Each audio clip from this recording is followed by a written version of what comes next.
Hi, I'm Daly Farrell, and this is The Daily Lift, a show for moms who love to power up their bodies, meals, and minds. Brought to you by Mama Love, badass nutrition for badass mothers.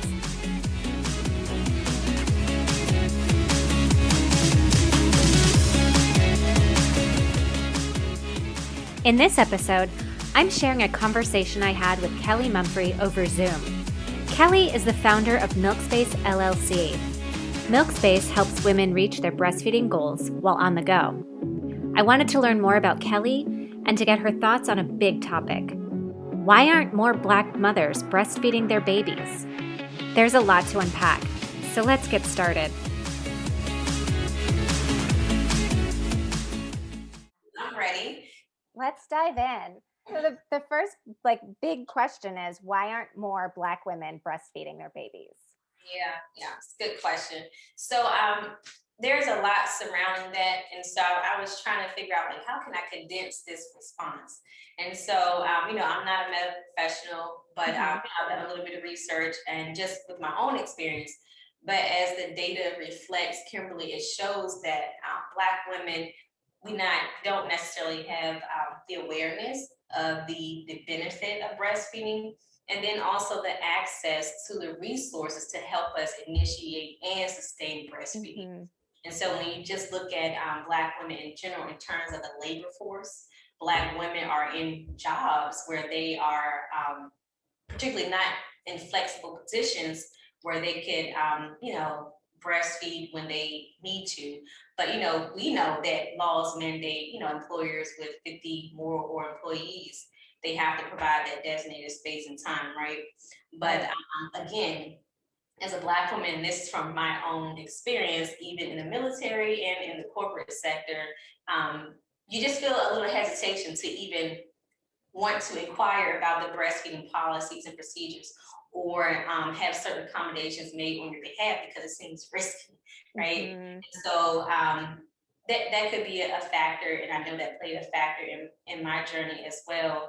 But then you have to look at in terms of the inadequacy in the health system as well. So when you look at hospitals in predominantly Black communities, they are quick to promote formula introduction to a woman once she's delivered her baby. But again, I think it circles back to the experience as a Black woman. We are typically the breadwinners of the family in a sense, right? Mm-hmm. And so we're thinking that mentality, I need to hurry up and get back to work. I need to provide for my family. And so incorporating that journey of breastfeeding, it's kind of difficult to do that when you're thinking about work and providing for a family. You forget, breast is best. And so I think it's a mentality issue, and then the continuity of support, beginning with the health system, with and then leading into the employer atmosphere, right? Mm-hmm. And so you just don't want to seem problematic, like you have to get back to work and do your job, and that's that. But there's so much that can be touched on it as far as the resources, the knowledge, and then the support in the community as a whole. So there's so much to it. But really, I think a starting point with women would be to create a plan to ensure that their breastfeeding preferences and their needs are met if they are planning to breastfeed. Right. It's interesting that you bring up the corporate world because, positions I've had in the past, there's always been the mother's room, right? And then, so I think I've been lucky, on my journey. But looking at the data, I think it's something like only 51% of employers in the US actually provide those clean spaces for women. Clean, keyword, clean. And right. Adequate, clean. It's not just a room. And I didn't want to cut you off, but that's a keyword, clean. Yeah. Clean, yes. Yeah. And you and I have talked about just going to conferences, and I've been at conferences where that wasn't available to me, and I was standing in the bathroom pumping.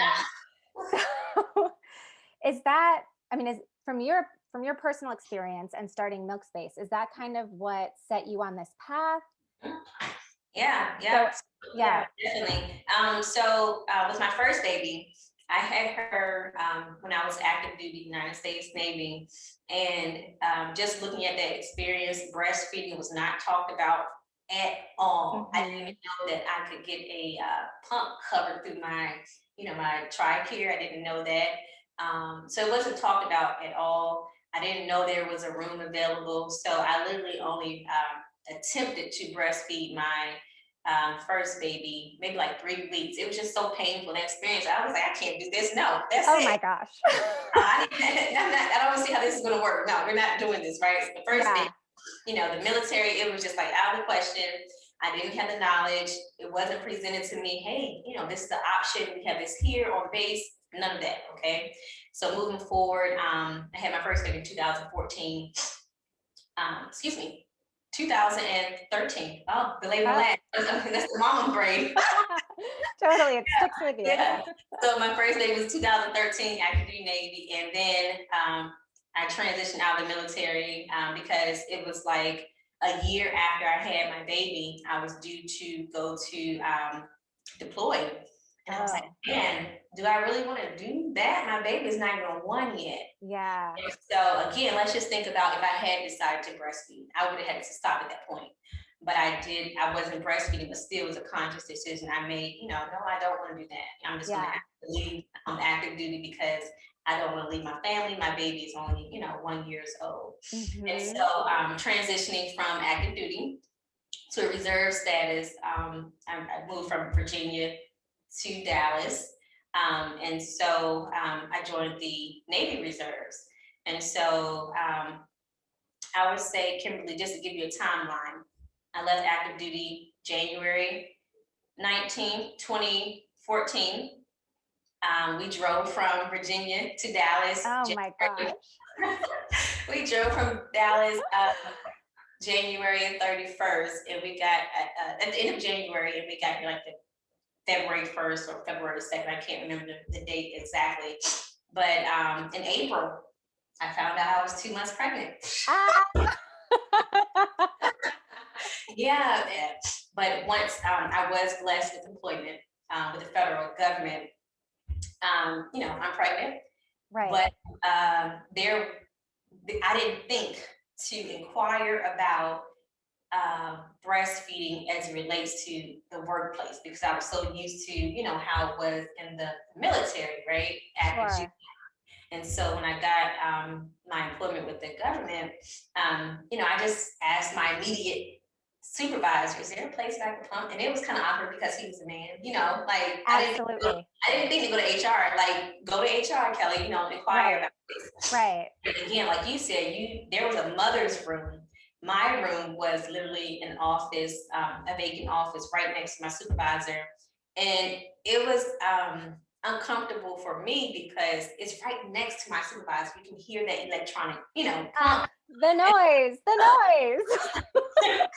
Oh my God. So every time I would go in there, I would just like, I know he hears me in here. Yeah. And then the more you feel stressed out, the less milk comes out. And then you feel even more stressed out. Like, why am I even doing this?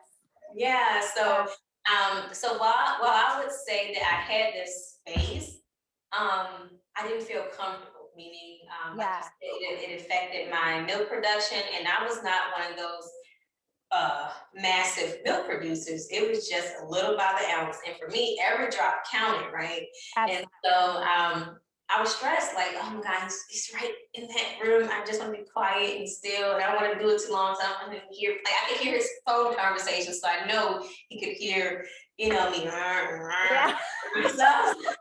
So that impacted me, right? So again, just going back to, like, you had the women's room.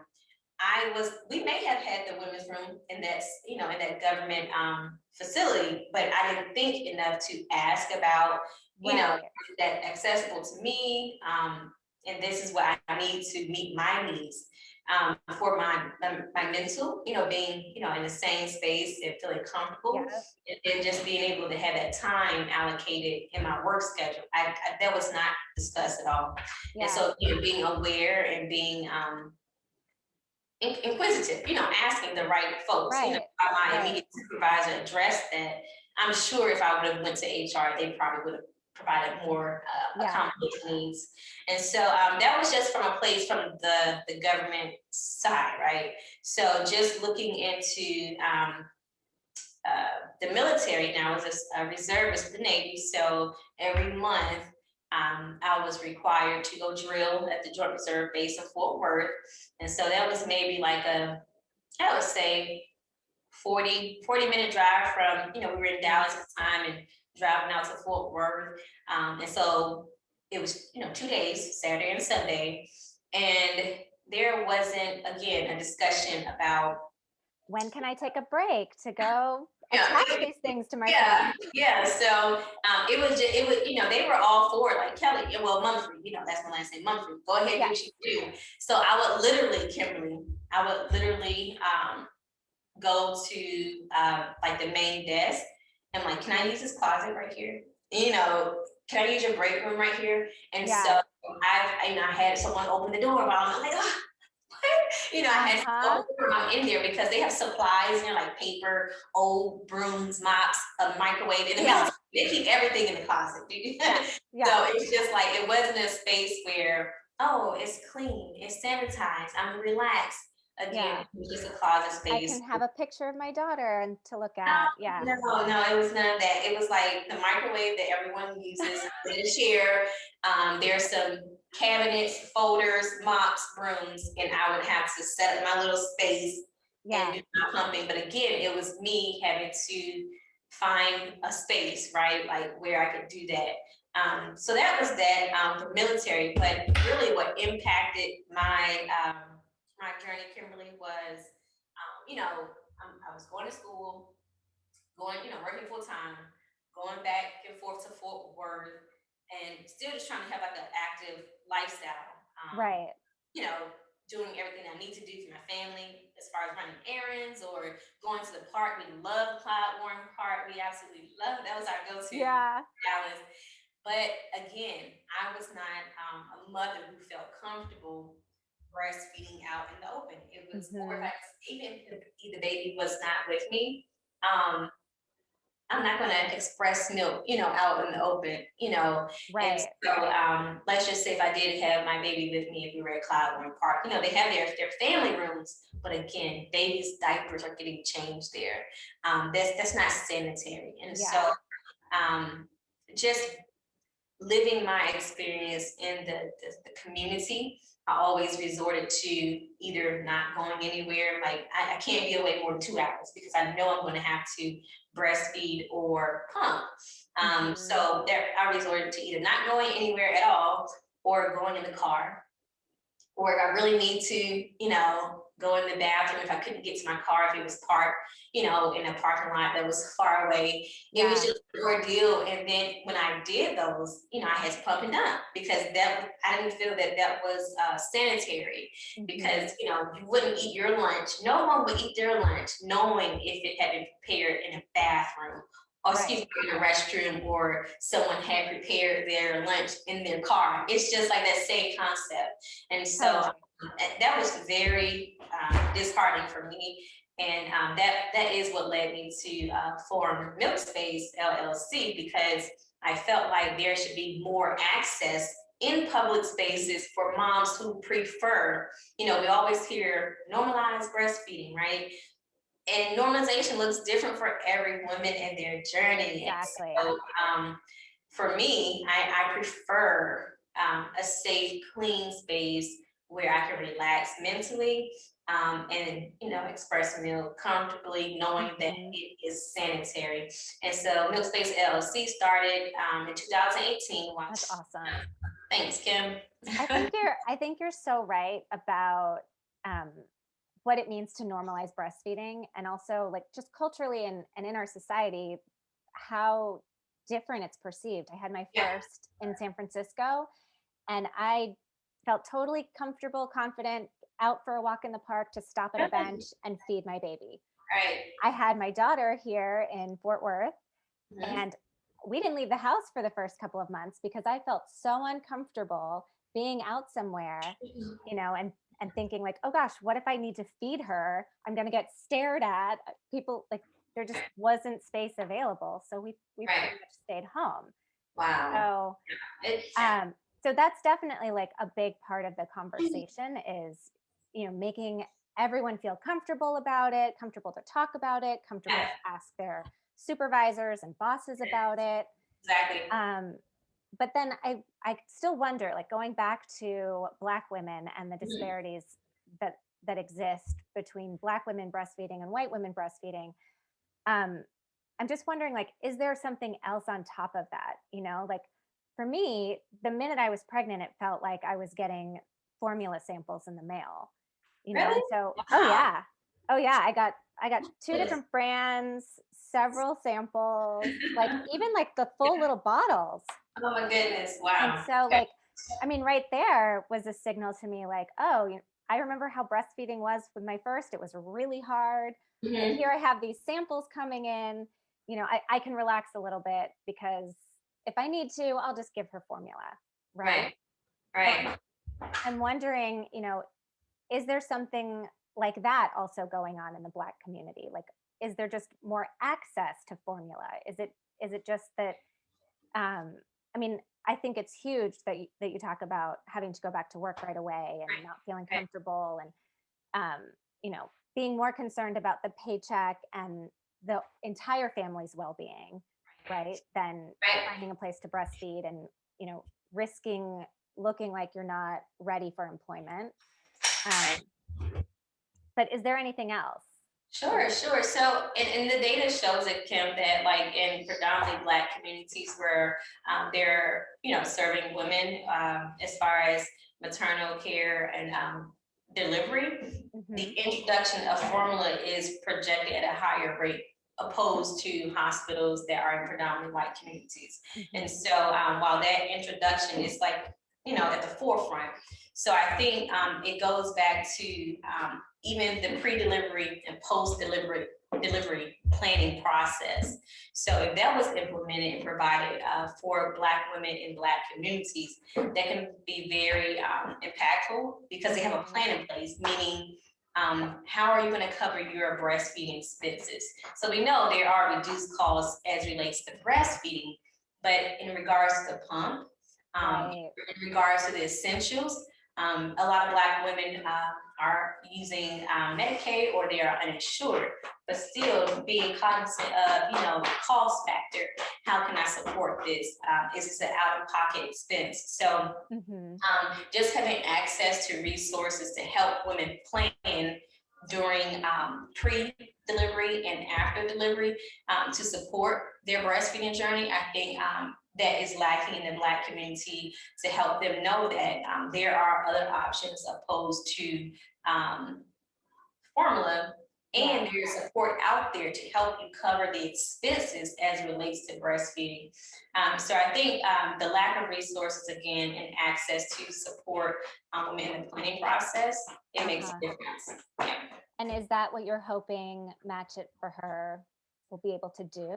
Will it be that resource for those women who do want to choose to breastfeed? Right. So Matching for Her. So I would say a few years ago, there was a call to action by the U.S. Surgeon General to support breastfeeding, and it's specifically in communities of color. And so, in that call to action, it was recommended that there needs to be a collaborative effort to help the initiation, the continuity of support for communities of color to increase breastfeeding rates. And so, Matching for Her, it was a concept that I thought about. Yes, I am a for-profit business, but community-based organizations are meeting the needs of the women already. And Hmm. so, and when I say community-based organizations, I'm thinking about, registered nonprofit organizations that provide free or low-cost services to women, in specific in the Black community. And so, what I wanted to do with Matching for Her is partner with these organizations. And so, if you know anything about the term match, right, it's typically you would match something dollar for dollar. So I have a product, my MilkMama Sanity Kits. And so through the partnerships with Matching for Her, the nonprofits, MilkSpace LLC, I'm just starting out so I could donate 4 kits, to the partner organization. And then I would like to highlight that partner on my platforms, whether it's interview style or just highlighting them on the website. Organizations, other organizations in the public can purchase additional MilkMama Sanity Kits to be directly delivered to that partner organization, so they then can distribute the kits to other women that they are servicing, free and no cost to match it for her. And so when I was thinking about the kits, I wanted to focus on sanitation, convenience, making it easy as possible for a woman who is on the go. And so I thought about this because, while I was blessed to have a vehicle to go back and forth to and from my locations, some women, I see them, they have their strollers, they have maybe 2 baby bags and the baby, and they're catching public transportation. And so when I thought about the kits, I thought, well, maybe it needs to be compact. They don't need the big style pumps, or they need to have some things in their kit that can create a space in their immediate area where it's sanitary and they can do what they need to do all in that one space. And so the kits are meant to, Match It For Her is really meant to create collaborative partnerships with nonprofits. So I, as a for-profit business, can donate these kits to the nonprofit organization and encourage the public participation through purchases to be directly delivered to the nonprofit organizations. And so on the business side, with our partnership, you're a for-profit business, I'm a for-profit business, but again, we are in the realm of breastfeeding, new mom economy, all of that. And so I was hoping to create a collaborative network of businesses that have that same concept and truly understand the need to provide increased access to Black women in low-income communities of color. And so, of course, I'm going to support your business, you support my business, but all my partners can, donate their products directly to the nonprofit. I don't have to be the middle person. And so I was just thinking with Match It For Her, there needs to be a collaborative effort where we as businesses can work directly with community organizations and provide them access to products and services as it relates to breastfeeding, and then allow the public the opportunity to purchase for purpose and donate kits directly to my partner nonprofit organizations that I'm partnering with through Match It For Her. That's awesome. Thank you. I love that. Thank you. I love this idea of, forming a network and working together to make breastfeeding just as accessible and as easy to all women as, buying a can of formula. Yeah. I'm excited to partner with you. I'm excited. I'm excited. And so I'm just excited to, move forward and really see Match It For Her grow, because folks, say you're in business to make money. Yes, that is the case. Okay. But my heart wants to lead with social impact. And so I'm hoping that other businesses and the public will recognize that and see, well, she's leading her business from a place of social impact. We would want to support her by purchasing her kits, knowing that the kits will be directly contributing to a cause as it relates to lessening breastfeeding disparities in Black women. Yep, that's so awesome. I love your phrase, purchase with purpose. Yeah. I mentioned that before, but it's like every time I hear you say it, I'm like, yes. I think that going back to the local support, it's just going back to women knowing what is available as it relates to the planning process. Yeah. And so it's kind of hard to determine what kind of support you need if you don't understand your own needs and your preferences. And so I really encourage women before they, join all these support groups and do all this Google searching. First, have a conversation with yourself as far as the planning process. What is my journey going to look like as it relates to my home life, my work life, and even down to your expenses. And so once you categorize, your different preferences and needs in those categories, then reach out to those providers, whether it's the city of Dallas, even with the hospital, even with your employer's services that they may provide to help you with breastfeeding. First, identify what you're going to need, and then you have a specific ask, a specific request, or a specific inquiry when you're reaching out to these providers. And again, community-based organizations as well, they're all spread out throughout Texas. But first, you need to have a clear plan. I'm prior military, so it's like, I'm good with the planning, Yes. identify what the need is, and then make sure you present your specific needs and preferences to those service providers. I love that. I love that. I always think of breastfeeding as a goal. Mm-hmm. The same way you set a fitness goal, you can set a breastfeeding goal. Like my goal is to breastfeed for 12 months. Yes. And then unpack that. What does that 12 months look like to you? Right. Is that exclusive breastfeeding? Is that some breastfeeding and some pumping? Is that some supplement with formula? Like, because as you mentioned before, everyone's journey is so personal and specific to their needs. So, yeah.